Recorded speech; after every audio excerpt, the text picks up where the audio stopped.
Et bonjour, aujourd'hui on est le lundi 7 avril. Dernièrement j'ai enchaîné pas mal de périodes un peu différentes.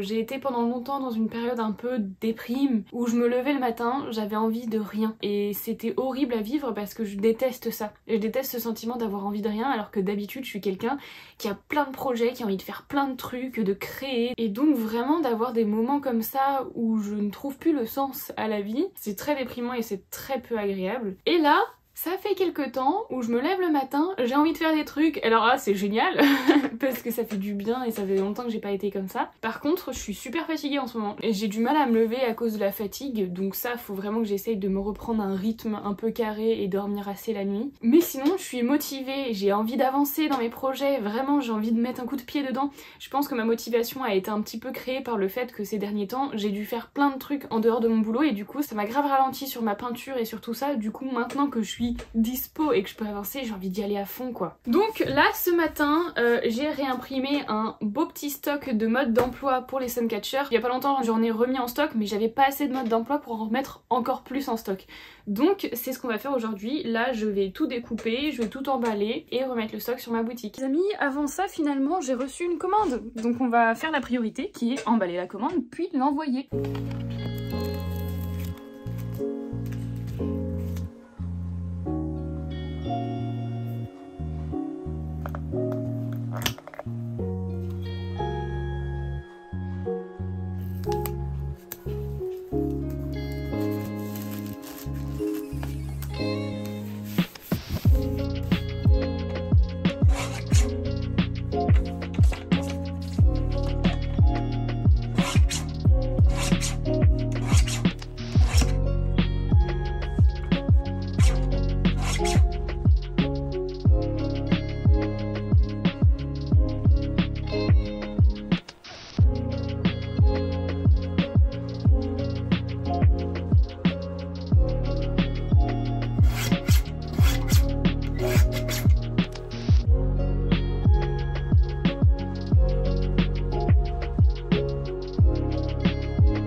Alors là les gars, le cadrage il est aléatoire. Je sais pas du tout comment je me cadre.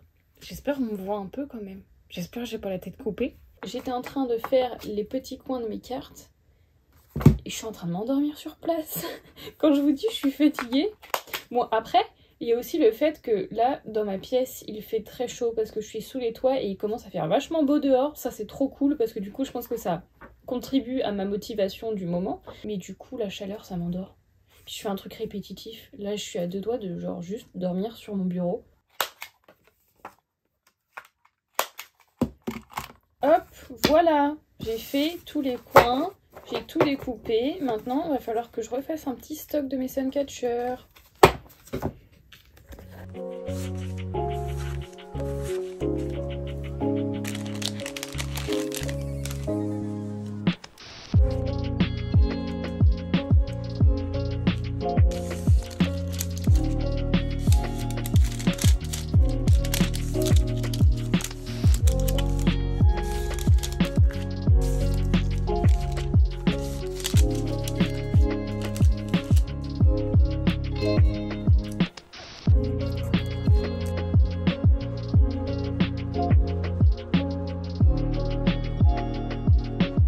Aïe aïe aïe, catastrophe, j'ai tout fait tomber.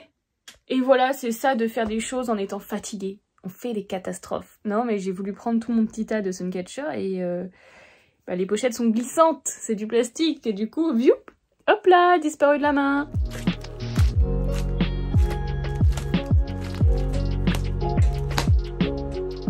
Là, il est bientôt 20 h. C'est un petit peu tard pour se mettre à la peinture. C'est-à-dire que dans mon planning, là, il me reste juste 1 heure. Mais écoutez, c'est pas grave. Ça sera toujours 1 heure de plus sur les détails du petit château. Donc je me suis déjà tout installée et je suis prête à faire ma petite session peinture.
nous sommes mardi 28 mais pas du tout, le 8 avril. Oh, je me voyais déjà à la fin du mois.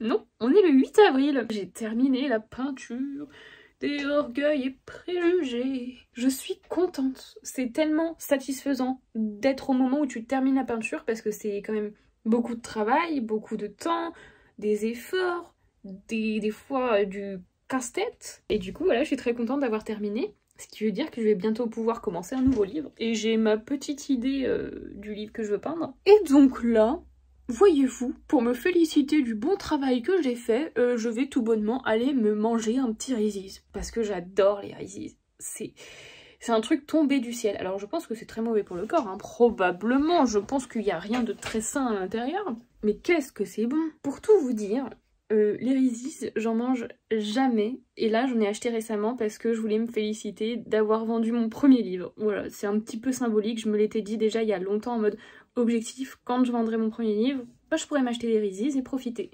Et je pense que ça m'aide d'avoir des petits objectifs à la con comme ça. La bouffe, c'est génial. Désolée, mais la bouffe, c'est génial. J'adore manger. Elle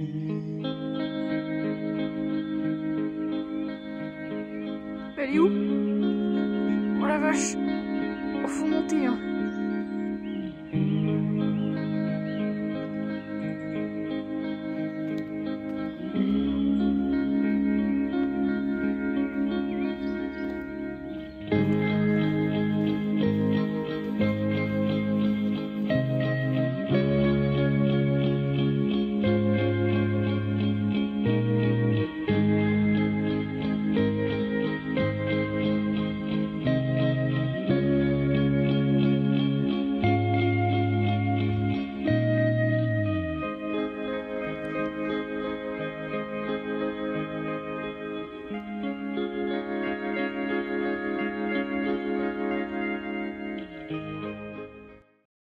Bonjour, aujourd'hui nous sommes le samedi 12 avril. Je vais commencer la journée par mettre un coup de fixatif sur les orgueils et préjugés puisque je les ai terminés. Donc maintenant on va protéger les peintures afin que ça ne s'abîme pas à force de les utiliser parce qu'on peut continuer à les lire, on peut continuer à les feuilleter et à force de toucher ça peut possiblement abîmer la peinture. Donc on va protéger ça.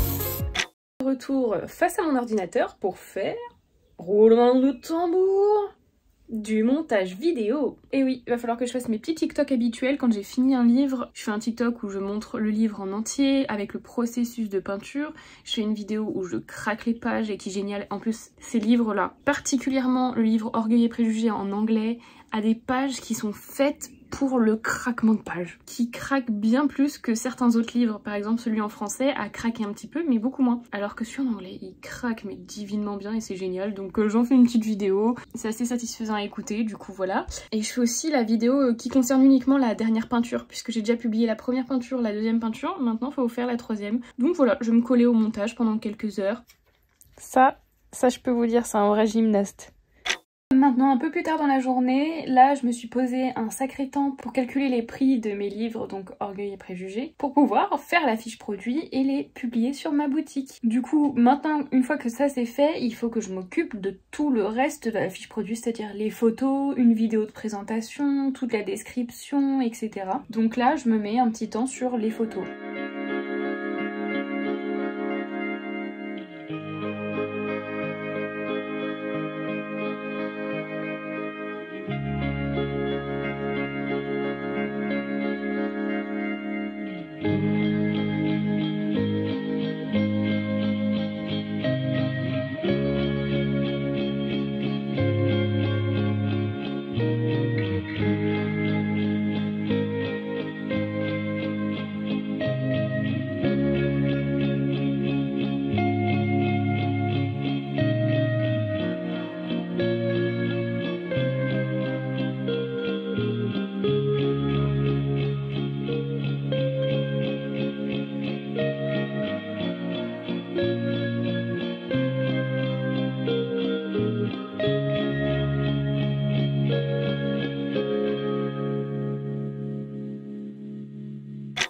Hello, nous sommes le mercredi 15 avril. En cette belle journée, je n'arrive pas à croire ce que je suis en train de faire. Je suis en train de taper sur la barre de recherche de YouTube « Bruit de paix libre de droit ».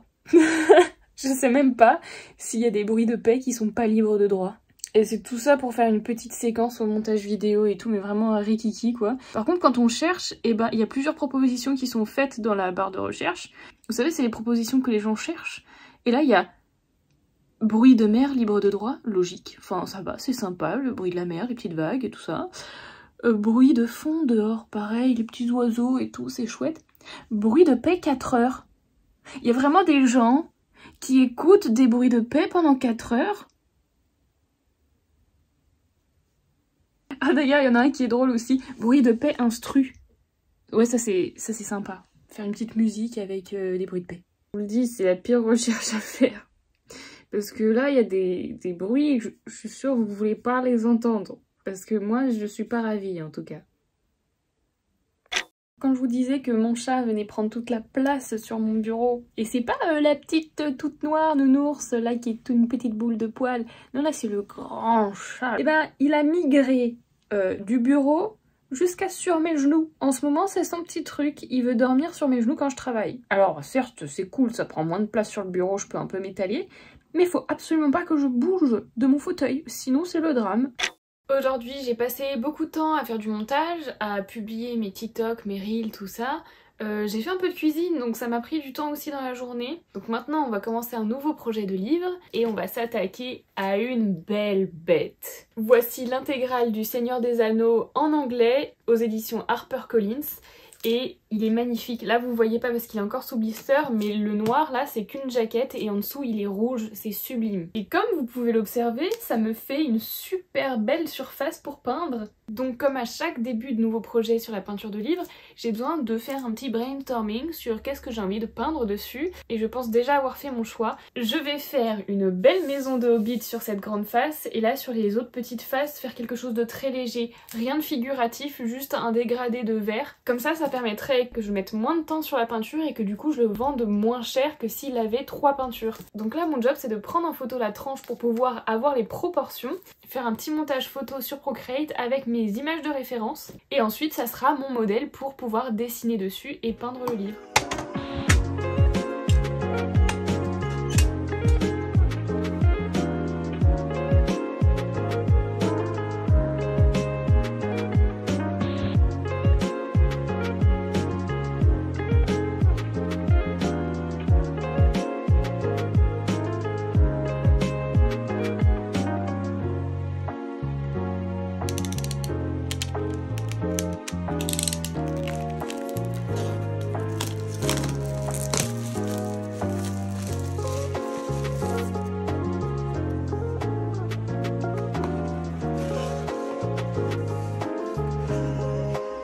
L'objectif de ma journée est de poncer les bords du livre du Seigneur des Anneaux parce qu'en fait il y a beaucoup d'irrégularités sur les tranches. En fait on voit vraiment toutes les pages se séparer, il y a des blocs qui dépassent un peu plus que l'autre, donc ça serait mieux de affiner ça, sauf que je ne sais pas comment je vais m'y prendre parce que la dernière fois j'avais utilisé une ponceuse électrique parce que c'est bien plus efficace que de le faire à la main. À la main c'est très fatigant, c'est très long, c'est pas amusant. Parce que j'avais fait ça sur les Hunger Games qui sont des brochets, donc en fait j'ai pu poncer aussi le petit bord de la couverture sans que ça abîme le livre. Alors que là vu que c'est un relié, il faut que je fasse très attention aux pages de couverture, donc il faudrait que je prenne vraiment le bloc entier, mais vu qu'il est pas il se tient pas énormément en fait, c'est un livre où on peut le bouger un peu facilement comme ça. Du coup j'ai vraiment très peur de l'abîmer si je le fais avec la ponceuse électrique. Il y a beaucoup de chances que je doive le faire à la main, donc faut que je sois patiente. Là j'ai vraiment besoin de tout votre courage pour que je puisse aller faire ça. Je sais pas encore ce que je vais faire.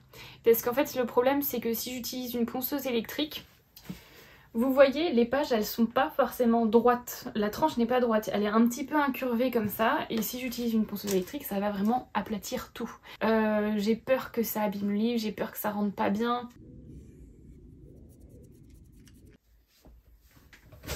je viens de poncer le livre. LOL MDR, je pense que je vais arrêter de faire du ponçage sur les livres, ou du moins du ponçage électrique avec la grosse ponceuse, parce que je trouve que quand même ça abîme vachement. C'est efficace, enfin ça dépend. On va dire que c'est plus rapide que de le faire à la main, mais c'est pas si efficace que ça finalement, parce que ça prend quand même beaucoup de temps, et je trouve que c'est compliqué, ça fait extrêmement de bruit, ça fait beaucoup de poussière. Je pense que sur les prochains, je ne vais pas poncer, sauf si vraiment il y a des énormes décalages de pages.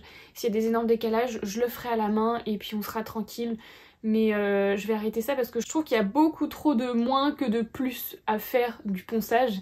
Donc là la tranche elle est quand même plus lisse que tout à l'heure. J'ai quand même bien rogné sur les pages qui étaient près de la couverture parce qu'en fait ça avait cette forme là, donc si je voulais atteindre le niveau le plus bas il fallait forcément que j'abaisse les côtés. C'est beaucoup plus plat mais ça fait bizarre quand même parce qu'on a l'impression que la couverture est beaucoup trop en avant par rapport au texte. Bon après si on n'y fait pas attention c'est vraiment pas un problème. Mais tout ça pour dire que j'expérimente le ponçage et que ça ne me plaît vraiment de moins en moins et je pense arrêter de le faire. En fait il y a une partie qui est toute lisse mais il y a une autre partie elle a toujours l'écran de décalage, mais ça dépend juste en fait de comment vous tenez votre livre. S'il est comme ça, si le texte est un petit peu sur le côté ou comme ça, vous voyez ça bouge vite. Donc je l'ai poncé dans une certaine position qui fait que maintenant quand je le referme, la position n'est pas exactement la même et je retrouve des petites pages un peu saccadées. Donc en vrai, c'est juste un énorme casse-tête qui dépense trop de temps, trop d'énergie, alors qu'en fait j'aurais pu juste accepter qu'il y ait des petites irrégularités, mais tant que c'est pas trop gênant la peinture, ça se fait quoi.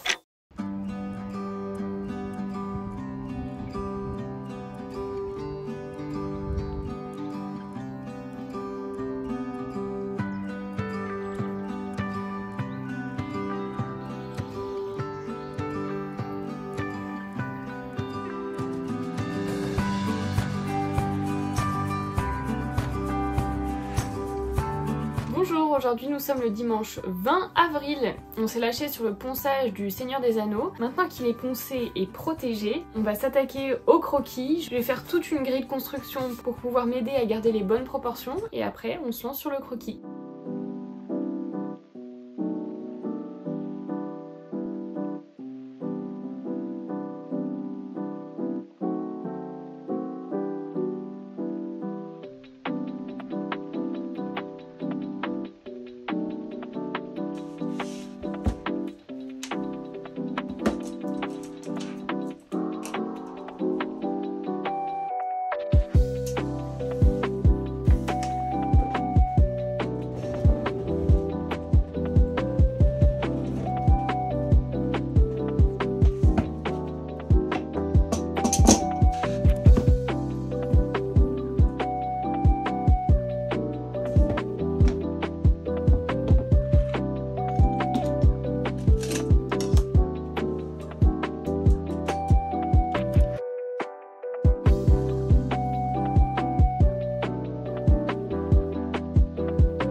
Bon bah du coup j'ai fait mon croquis, ça a été bien plus rapide que d'habitude, je vais vous expliquer pourquoi. Comme je vous l'avais dit précédemment, en fait j'utilise une grille, un quadrillage sur mon livre pour pouvoir m'aider avec ma référence, pour qu'au moment du croquis je fasse pas des erreurs de proportion qui seraient vraiment embêtants au moment de la peinture. Et donc ce processus a des avantages comme des inconvénients et j'ai voulu tester quelque chose de différent finalement aujourd'hui. J'ai testé la technique du papier calque, très simple et efficace. Les avantages pour moi de faire avec la grille, c'est tout simplement d'avoir une petite aide au niveau du croquis. En plus de ça, je filme mon processus de croquis, donc j'en fais un reel que je publie sur TikTok, sur Instagram et sur YouTube en short. Mais les inconvénients de cette technique, c'est que ça reste quand même un processus assez long, parce qu'il faut que je fasse la grille avant le croquis, la grille prend un certain temps à faire parce qu'il faut pas que je me trompe dans les calculs et tout. Il faut savoir que je prends aussi en compte le temps de travail que je mets dessus pour pouvoir un peu estimer le prix du livre. C'est toujours une étape qui prend du temps en fait dans la création du livre, ce qui fait que je peux pas enchaîner 4-5 livres dans un seul mois. Généralement généralement en ce moment je tourne autour du 1 livre par mois et en réalité je devrais faire plus si je veux pouvoir en vivre parce que admettons si je vends tous les mois un livre à 500 €, bah vous savez qu'il y a les commissions Etsy qui passent par là, il y a Ursafe qui passe par là, donc je n'ai pas les 500 € dans ma poche, finalement j'en ai moins et donc déjà vivre avec 500 € chaque mois c'est pas énorme, mais si en plus de ça on retire l'Ursafe et Etsy, et ben on se retrouve avec vraiment pas grand chose par mois. Donc pour essayer d'en vivre il faut que j'en vende plus, donc il faut que j'ai une production plus rapide. Un autre inconvénient de cette technique c'est que généralement selon les papiers en fait la grille quand je veux l'effacer elle laisse des traces. Et des fois ça arrive que une fois la peinture finie on voit quand même certains traits apparaître et donc c'est dérangeant parce que le résultat est pas optimal. Ce qui m'emmène aux inconvénients et aux avantages de faire le croquis avec un papier calque. Pour moi le meilleur avantage du papier calque c'est que c'est rapide, c'est beaucoup plus rapide et du coup ça me permet de passer moins de temps dans la création, donc potentiellement me libérer du temps pour d'autres livres. Mais dans les inconvénients il y a le fait que je peux plus filmer mon processus de croquis avant la peinture parce que je trouve que c'est pas sympa en vrai à regarder quelqu'un juste qui refait son dessin au calque et donc ça veut dire que ça me retire du contenu à publier sur Insta, TikTok et YouTube. Et l'autre inconvénient, là il y a matière à parler je pense sur ce sujet puisque je pense que ça doit toucher peut-être pas mal d'artistes et encore je pense que tout le monde n'est pas d'accord sur ce sujet, justement je pense que ça peut ouvrir à débat. Quand j'utilise une feuille de papier calque j'ai le sentiment d'être un imposteur dans le dessin, comme si je ne savais pas dessiner et que du coup je m'aidais de cet outil là pour faire semblant que je dessine alors qu'en fait techniquement j'ai rien à prouver, j'ai montré que je savais peindre et puis là pour les livres au moment de la peinture à part le croquis en dessous j'ai plus aucun repère. Même en sachant que j'ai rien à prouver, j'ai toujours ce petit sentiment de culpabilité d'avoir utilisé cet outil-là pour aller plus vite. À mon avis, ça doit venir du fait que j'appréhende le regard des autres par rapport à cette technique parce qu'il y en a beaucoup qui estiment que c'est pas être artiste. C'est comme il y a beaucoup de gens qui estiment que si on dessine au numérique, c'est qu'on sait pas dessiner. Parce que le vrai dessin, c'est une feuille et un crayon et c'est tout. Ou alors de la peinture et une toile. Ça, c'est des vrais artistes. Parce que voyez-vous, eux, ils ont aucune aide. Alors que c'est faux. Il y en a beaucoup qui peignent sur leur toile, qui font un quadrillage avant, ou alors qui projettent même leur dessin sur leur toile pour refaire le croquis, en fait comme un décalcage. Finalement ça revient au même qu'utiliser du papier calque. Mais après le savoir-faire de la personne se voit au moment de la peinture. Tout ce qui est vidéoprojecteur, papier calque, iPad avec des outils pour pouvoir modifier les formes, etc. Gommer facilement. Parce que c'est vrai que dessiner au numérique, il y a beaucoup d'aide et d'assistance qu'on n'a pas juste avec un papier et une feuille. Mais finalement tout ça, ce ne sont que des outils. Et il faut savoir les utiliser. Donc pour moi ça fait partie d'un des inconvénients parce que j'ai le sentiment, j'ai le syndrome de l'imposteur en fait à utiliser ce papier calque. Mais à la fois je sais que techniquement pour ma boutique ça serait très avantageux que j'utilise cette technique parce que j'irai plus vite dans la production. Et du coup c'est un espoir de pouvoir en vivre un jour uniquement de la peinture sur livre. Donc voilà mon avis, c'est-à-dire que je ne suis pas du tout contre le fait d'utiliser du papier calque parce que je pense que ça ne nuit pas à ma capacité de dessin, à ma valeur, étant donné que je sais ce que je vaux et je sais que je sais dessiner et peindre. Et je pense d'ailleurs que c'est un débat qui peut tendre à se rapprocher avec l'IA, l'utilisation de l'IA dans son boulot. Est-ce que c'est de l'art? Est-ce que c'est pas de l'art? Est-ce que c'est tricher d'utiliser ça? Est-ce que c'est pas tricher? Donc en tout cas, moi c'est un sujet qui m'intéresse et j'aimerais savoir, vous, qu'est-ce que vous en pensez? Donc dites-moi ça dans les commentaires et j'irai lire toutes vos réponses. En tout cas, j'ai testé cette technique et ça marche plutôt bien. Je suis contente parce que j'avais peur que ça fasse des traits vraiment pas beaux sur le livre et que ça soit trop voyant, sachant que moi j'aime bien que le croquis reste léger pour pas qu'on le voit au-dessus de la peinture. Et donc c'est vraiment le cas, le trait reste léger et presque estompé, donc c'est parfait, j'ai presque même pas besoin de gommer finalement avant de peindre. Et puis comme je vous dis, ça a été bien plus rapide, je pense que là j'y serais encore si je devais le faire à la main, donc c'est cool. Nous sommes quelques mois après, quelle honte à moi, j'ai pas réussi à tenir le rythme YouTube des montages avec tous les projets que je fais en ce moment. Du coup je poste clairement des rushs qui ont été tournés au mois d'avril, alors que là actuellement nous sommes au mois de juin. Ce qui fait que là, nous sommes au mois de juin, il fait chaud, je me barricade dans ma chambre, je ferme mes volets pour pas qu'il y ait trop de lumière qui rentre parce que je suis en pleine surchauffe, même que vous pouvez peut-être entendre mon ordi qui lui est réellement en surchauffe. Enfin bref, je vais essayer de rattraper du mieux que je peux tout le retard que j'ai sur les vidéos YouTube parce que du coup j'ai plein de trucs à vous montrer. Et encore, je pense que ça va aller vite parce que vu que j'étais dans le rush total ces derniers temps, j'ai pas pu filmer énormément de choses. En tout cas, je viens vous annoncer que c'est la fin de cette vidéo, que j'espère qu'elle vous aura plu. C'est encore un grand vlog. Et moi je vous dis à la prochaine pour la suite. Prenez soin de vous.